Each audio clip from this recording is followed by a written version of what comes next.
Domenica 13 luglio, San Enrico Imperatore, è il 194esimo giorno dall'inizio dell'anno, ne mancano 171 al termine.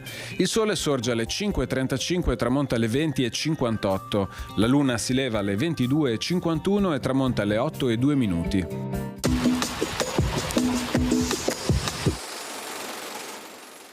20 ambasciatori veronesi giungono a cavallo sino in piazza San Marco a Venezia, dove li aspetta il doge, al quale consegnano le bandiere, il sigillo, il bastone del comando e le chiavi di Verona, in segno di spontanea dedizione a Venezia.